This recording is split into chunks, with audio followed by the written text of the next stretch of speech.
Over the last 2 decades, the New York Rangers franchise can be summarized by just 2 names, Henrik Lundqvist and Igor Shesterkin.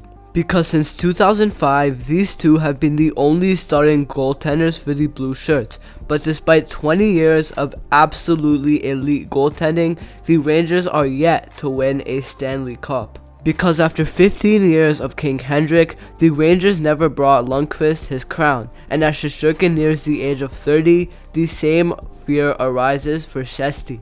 Ever since entering the NHL 5 years ago, Shesterkin has taken the hockey world by storm. In just 5 seasons, he has cemented himself as the best goaltender in the NHL.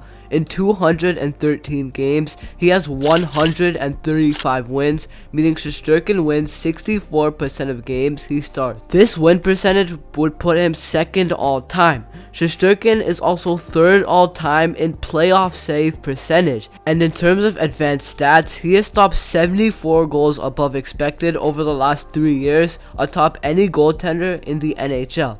His resume consists of a Vezina trophy, in which he maintained an inhumane 935 save percentage, along with 2 conference finals appearances and back-to-back seasons with a 915 save percentage or above. With all this, Shesterkin is the best goaltender in the entire world and is looking to get paid like one, with this ludicrous, team-friendly $5.15 million deal expiring this offseason. Now, one thing about the goaltending position for the last 25 years, which started with Martin Brodeur, was goaltenders have been getting severely underpaid compared to skaters. Goaltenders like Swayman and Shesterkin have attempted to change this, with Shesterkin already rejecting a monumental 8-year, $88 million deal, which would have made him the highest paid goaltender in NHL history. So, why would Shesterkin reject this contract? This contract would take him till he's 36, playing a completely luck-based position in which one injury can ruin his entire career.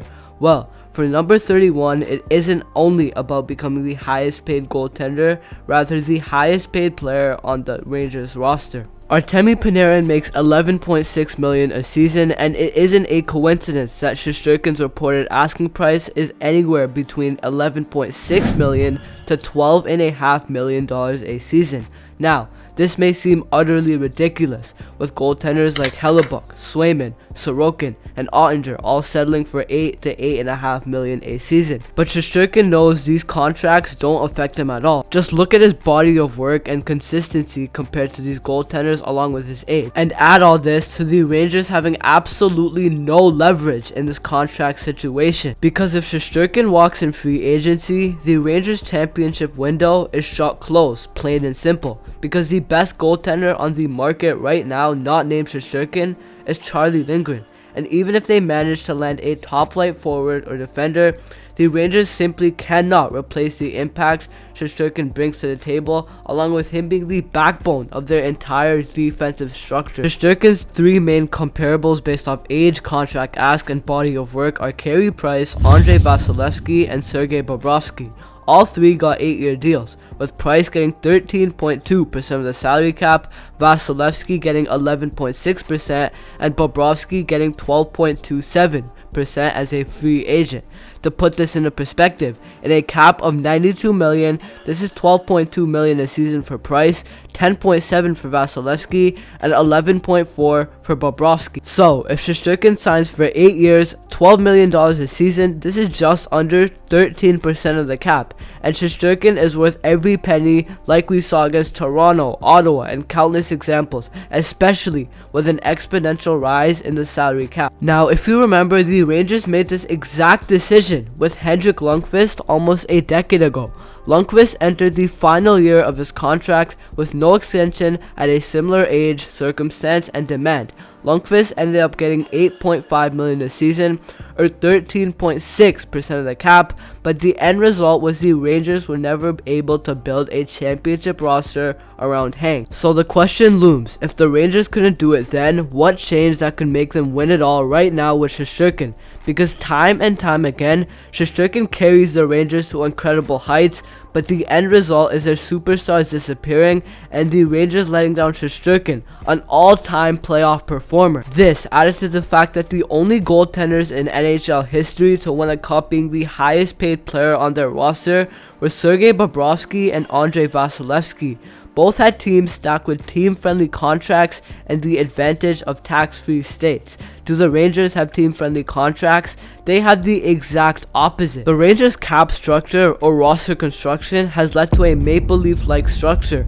Panarin makes 11.6, Fox makes 9.5, Zibanejad makes 8.5, Trouba makes 8, Heel and Trocheck make a combined 10, and Lafreniere starting next season will make 7.6. Add all this to Shesterkin making 12. From here on out, it's just a downhill ride for the Rangers with all this money tied into a few players and those players being close to retirement than the prime of their career. Another dilemma in this negotiation is, do you even need a generational goaltender to win? Vegas, Colorado, Washington, and St. Louis all won with career average goaltenders getting hot at the right time. The Rangers could do this and spend big money on a star free agent like Ronton or Marner, but the most logical thing to do is dump one of their massive contracts like Zibanejad, re-sign Shesterkin, and go big for a replacement of Zibanejad who actually shows up in the playoffs. So I will leave off with this. Is Igor Shesterkin better off leaving the Rangers and signing with a juggernaut in free agency while still getting paid and potentially winning a Stanley Cup, or risking staying in New York and watching this team become a tire fire once guys like Panarin and Trouba leave this roster? Comment down below your thoughts, but if you enjoyed, remember to leave a like, subscribe, and share this video, and I will see you in the next one.